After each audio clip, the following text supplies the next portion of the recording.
Elite hunting club एक ऐसी जगह जहां पूरी दुनिया से अमीर क्लाइंट्स आते हैं और ये लोगों को किडनैप करवाकर उनके पैसे उस क्लब के ओनर को देते हैं और उन्हें अपने सामने बिठाकर अपनी ही मर्जी से ब्रूटल तरीके से टॉर्चर करवाते हैं, जिसमें किसी आदमी की स्किन उतारना और चाहे किसी को कीड़े मकोड़ों से भरे बॉक्स में डालना।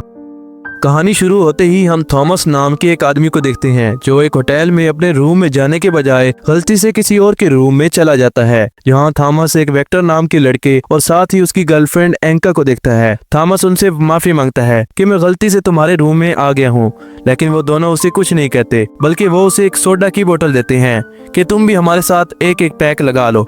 लेकिन थॉमस अपने बैग से वाइन की बोतल निकालता है और उन्हें कहता है कि ये ठंडी है, हम ये पी सकते हैं। अब थॉमस वेक्टर और एंका को एक एक बोतल दे देता है। ये तीनों अब चेयर्स करते हैं, लेकिन थोड़ी ही देर बाद एंका जमीन पर गिर जाती है और बेहोश हो जाती है। वेक्टर थॉमस से मदद मांगता है, लेकिन थोड़ी ही देर बाद वेक्टर भी बेहोश हो जाता है। अब थॉमस वहाँ अपने दो आदमियों को बुलाकर वेक्टर और एंका को होटल के बाहर खड़ी गाड़ी में डालकर ले जाते हैं। इस बीच हम थॉमस के हाथ पर बना एक टैटू भी देखते हैं। सीन शिफ्ट होता है स्कॉट और उसकी गर्लफ्रेंड एमी की तरफ, और अब एक हफ्ते बाद उन दोनों की शादी होने वाली थी। इन दोनों के पास कार्टर आता है जो इन दोनों का दोस्त था, और कार्टर भी कहीं न कहीं एमी को पसंद करता था, लेकिन ये बात उसने अभी तक किसी को नहीं बताई थी। कार्टर यहाँ स्कॉट को लेने आया था क्योंकि ये दोनों किसी काम से लॉस वेगस जा रहे थे। अब वो दोनों एमी को गुड बाय कहकर यहाँ से चले जाते हैं। दूसरी तरफ इलाइट हंटिंग क्लब दिखाया जाता है जहाँ वेक्टर की आंख खुलती है और वो खुद को एक सेल में बंद पाता है। अब वहाँ दो गार्ड्स आते हैं और वेक्टर की गर्लफ्रेंड एंका को अपने साथ ले जाते हैं। वेक्टर उन्हें रोकने की बहुत ज्यादा कोशिश करता है, लेकिन वो क्या ही कर सकता था। अब कार्टर और स्कॉट को दिखाया जाता है और उन्होंने एमी से झूठ बोला था।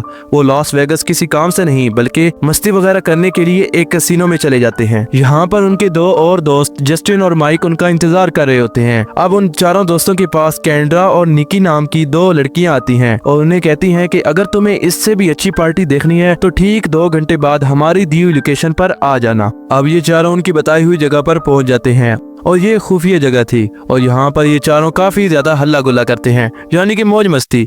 यहाँ इस पार्टी में निकी और कैंड्रा भी थी और कैंड्रा जस्टिन को एक कार्ड देती है जिस पर उसके घर की लोकेशन थी और जस्टिन को कहती है कि जब मेरी जरूरत पड़े तो मुझे बुला लेना। अब कैंड्रा अपने साथ माइक को लेकर चली जाती है। अगली सुबह हम एक होटल में माइक के अलावा बाकी तीनों दोस्तों को देखते हैं और इन तीनों को माइक की कोई भी खबर नहीं होती और इसका सेल फोन भी ऑफ जा रहा था। सीन शिफ्ट होता है जहाँ माइक को दिखाया जाता है जहाँ ये भी उस सेल में कैद होता है जहाँ वेक्टर भी होता है और माइक को कुछ भी समझ नहीं आती। और अब वहाँ फिर से 2 गार्ड्स आकर उसे पकड़कर अपने साथ ले जाते हैं और उन गार्ड्स के बाजू पर वही टैटू बना हुआ था जो हमने मूवी के शुरू में थॉमस नाम के आदमी के बाजू पर देखा था।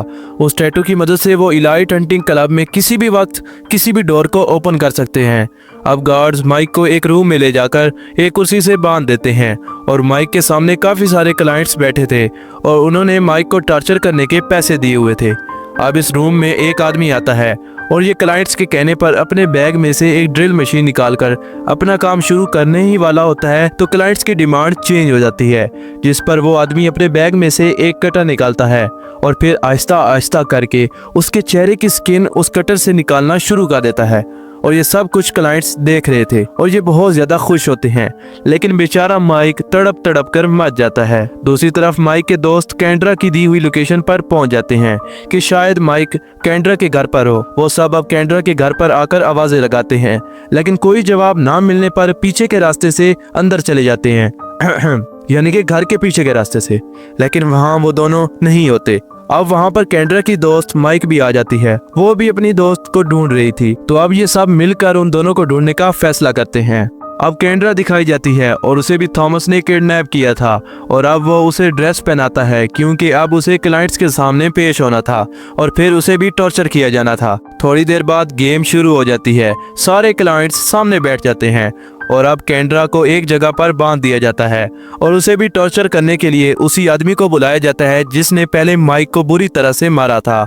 इस बीच हम उस क्लब के ओनर जॉन को देखते हैं और ये अपने क्लाइंट्स को खुश करने के लिए कैंड्रा पर कीड़े मकोड़े फेंकवाता है और वो बेचारी बहुत चिल्लाती है, लेकिन कौन था सुनने वाला। वो कीड़े मकोड़े अब मुंह के रास्ते से उसके अंदर चले जाते हैं और वो बेचारी मर जाती है। दूसरी तरफ स्कॉट और उसके दोस्त दिखाए जाते हैं जो कैंड्रा और माइक को ढूंढने के लिए उसी क्लब की ओर जा रहे होते हैं जहां से वो पिछली रात गायब हुए थे। सीन शिफ्ट होता है जहां थॉमस माइक के मोबाइल से कैंड्रा की डेड बॉडी की पिक्चर लेता है। ये पिक्चर वो जस्टिन को सेंड करता है और कहता है कि कैंड्रा मेरे साथ सो रही है, हम दोनों एक होटल में हैं, तुम सब भी वहीं पर आ जाओ। अब ये सब होटल के बाहर पहुंच जाते हैं जहां जस्टिन गाड़ी में ही बैठता है। बाकी तीनों होटल में माइक के बताए हुए रूम में जाते हैं, लेकिन उन पर कुछ लोग हमला कर देते हैं और उन्हें बेहोश करके होटल के बाहर खड़ी गाड़ी में रख देते हैं। लेकिन जस्टिन ये सब देख लेता है और वो गाड़ी से बाहर निकलता है, लेकिन उस पर भी थॉमस हमला कर देता है। जस्टिन बचने की बहुत ज्यादा कोशिश करता है, लेकिन थॉमस उसे भी बेहोश करके गाड़ी में डालकर उसी हंटिंग क्लब में ले जाता है और इन सब को सेल में बंद कर देता है। अब इनमें से जस्टिन को गेम के लिए 2 गार्ड्स अपने साथ ले जाते हैं, लेकिन स्कॉट को बिल्कुल भी समझ नहीं आ रही होती। उसी वक्त वहाँ पर यह पता चलता है कि कार्टर भी उसी गेम का हिस्सा है, क्योंकि उसके बाजू पर भी वही टैटू बना हुआ था और ये धोखे से अपने दोस्तों को यहाँ पर ले आया था। दूसरी तरफ जस्टिन को दिखाया जाता है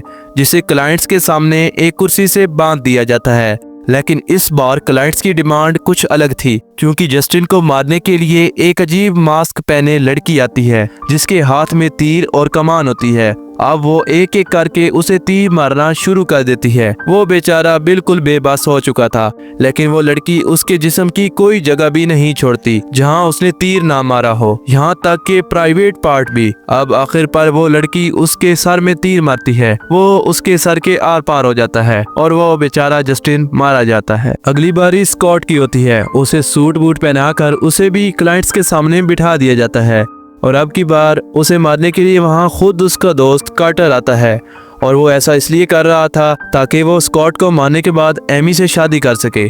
अब कार्टर स्कॉट को टॉर्चर करने के लिए एक चेन सा उठा लेता है, लेकिन गेम को ज्यादा इंटरेस्टिंग बनाने के लिए क्लब का ओनर जॉन कार्टर के साथ धोखा करता है और स्कॉट के हाथ पैर खोल देता है और स्कॉट भी अब हथियार उठाकर कार्टर पर हमला कर देता है और वो कार्टर को काफी ज्यादा पीटता है। स्कॉट उस रूम से भागने की कोशिश करता है, लेकिन वो रूम तभी खुलेगा जिसके हाथ पर टैटू बना होगा। तो स्कॉट कार्टर पर एक छुरी से हमला करके उसके बाजू से वो टैटू उतार लेता है और उसकी मदद से वो रूम खुल जाता है। अब स्कॉट वहाँ से बाहर निकल आता है। दूसरी तरफ वेक्टर किसी तरह करके सेल से बाहर आ जाता है और वो पूरी बिल्डिंग की सारी लाइट्स ऑफ कर देता है, लेकिन वेक्टर और एक गार्ड की आपस में लड़ाई होती है।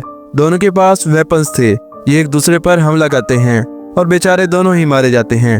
अब जॉन थॉमस को सब कैदियों को जान से मारने का ऑर्डर दे देता है।